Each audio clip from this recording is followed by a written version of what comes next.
안녕하십니까. 저희가 이번에는 일본에 관련된 얘기를 좀 가지고 왔습니다. 최근에 이제 미국의 이제 통화정책의 핵심은 YCC, Yield Curve Control이라고 해서 강력하게 이제 금리가 올라오게 되면, 이제 일본 채권에 대한 금리가 올라오게 되면, 일본 중앙은행, 이제 BOJ가 개입을 해서 그 금리를 떨어뜨려 버리는 게 사실은 이제, 전략적인 통화정책의 어떤 기본의 핵심인데요. 그것들을 이제 조용하게 갑자기, 대응을 하기 시작했습니다. 물론 이제 일본 정부는 그걸 출구 전략이라고 부르지는 않습니다. 하지만 시장에서 해석하기로는 이제 출구 전략에 들어간 것 같다라고 이제 해석을 하고 있고요. 보시는 것처럼 일본 이제 국채 금리가 요 안에 있습니다. 그러니까 0%에서 위로 아래로 요 정도 구간에서 사실 이제 설정을 해놨는데 보시면 0.5 정도가 이제 0.5%가 이제 넘어서게 되면 무한정으로 이제 채권을 사버려가지고 금리를 확 눌러버리게 되고요.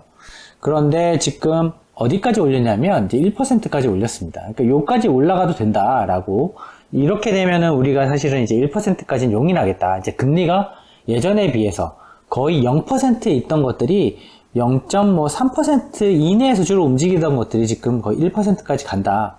해도 된다라고 이제 YCC, 그러니까 Yield Curve Control 하는 이제 통화 정책의 범위를 확 넓혔어요. 2배를 넓힌 거죠. 금리를 이제 2배까지 올라와도 괜찮다라고 이제 일본 중앙은행의 어떤 스탠스를 밝혔습니다. 그때 어떤 일이 발생했냐면 크게 두 가지 일이 발생하게 됩니다. 이제 일본 엔화가 강세를 보이게 되고요. 엔화 강세가 있었고, 그리고 한 가지는 추가적으로 이제 엄청나게 많이 발행한 일본 국채에 대한 이자 비용, 그러니까 이 금리가 올랐으니까 이자 비용 증가가 사실 나타나기 시작했습니다. 이 두 가지 문제가 발생을 했는데, 이런 것들이 일본 증시에 큰 영향을 줄 수 있는 부분을 꼭 검토해 보셔야 될 것 같습니다. 왜냐하면 일본 주식 입장에서는 엔화가 강세가 됐다라는 것은 사실 매출이 나쁘다는 것을 의미하거든요. 왜냐하면 수출 경쟁력이 떨어지기 때문에, 수출 경쟁이 떨어진다는 것은 매출이 나빠지는 것을 의미하기 때문에 일단 일본의 가장 중요한 수출 기업들의 타격이 있을 것이다 라는 부분을 첫 번째 보셔야 될 것 같고요. 이자 비용이 올라왔기 때문에 사실 이제 뭐 투자를 하기 위해서는 이제 돈을 빌려서 사실은 이제 뭐 공장을 증설을 하거나 아니면 새로운 비즈니스에 나가야 되는데 이자 비용이 올라오다 보니까 사실 이자 비용 자체가 올라오는 부분 때문에 이익이 감소하는 부분이 이제 발생을 했습니다. 따라서 매출과 이익의 훼손이 발생할 수 있는 부분이 생겼기 때문에 일본 증시가 이제 사실은 그동안 상당히 강세를 보였었는데 실제 저희가 이제 자문하고 있는 포트폴리오에서도 대부분 일본 주식을 가지고 있다가 이런 부분에 대한 이제 부분을 저희가 감안을 하고 1분기에서 2분기 사이에 사실 일본 주식은 거의 다 매도한 상태입니다. 하지만 최근에 업데이트를 해본 결과 저희가 예상했던 그런 부분들이 시장에 나타나고 있고요. 실질적으로 엔화가 강세를 보여서 사실 시장에서 단기간에 급등한 부분에 대해서 또 당황을 했고, 단기에 이렇게 금리가 확 폭등함에 따라서 이자 비용 급등에 대한 또 부분이 일본 주식을 투자하는 데 있어서 또 반영되고 있는 부분인 것 같습니다. 하지만 이게 일종의 출구 전략의 어떤 진입점에 해당되는 부분이기 때문에 이 YCC 정책을 이후에도 꾸준히 잘 살펴보셔야 될 것 같습니다. 왜냐하면 YCC 정책이 이런 일본 주식 시장에도 영향을 끼치지만 글로벌 채권 시장에도 영향을 끼치기 때문인데요. 왜냐하면 일본 투자자들이 특히 이제 보험사를 비롯한 은행들이 글로벌 채권 시장의 큰 손입니다.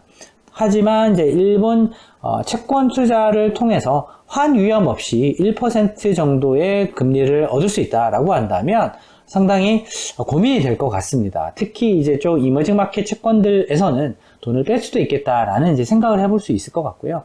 만약 그렇다고 한다면 환위험 없이 이제 금리를 챙기는 이제 니즈가 생길 정도로 어떤 금리의 어떤 매력도가 있다라고 판단이 되게 되면 당연히 해외에 나가 있는 채권 투자하는 돈들은 사실 본국을 향해서 올 가능성도 있기 때문에 글로벌 채권 시장에서도 영향을 꼭 염두에 두셔야 될 것 같습니다. 따라서 일본 주식과 그리고 글로벌 채권 시장, 특히 이머징 마켓 채권들에 관련돼서는 분명히 이런 YCC 정책이 영향을 끼칠 수 있으니까 그런 부분을 꼭 검토하시면 좋겠다 라고 생각이 들어서 저희가 포트폴리오 전략을 짜는 가운데에서 가장 중요한 포인트이기 때문에 저희가 공유를 드리기 위해서 이 프레젠테이션을 마련했고요.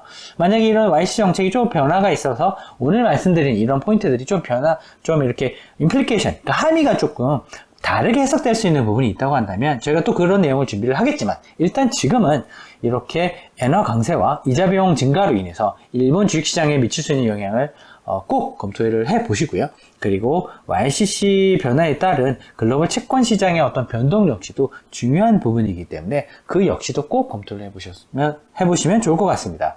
저희는 오늘 말씀드린 부분에 대해서 또 변동사항이 있다고 한다면 저희가 팔로우업을 할 계획이고요. 그 역시도 업데이트하게 된다고 한다면 공유 드리도록 하겠습니다. 감사합니다.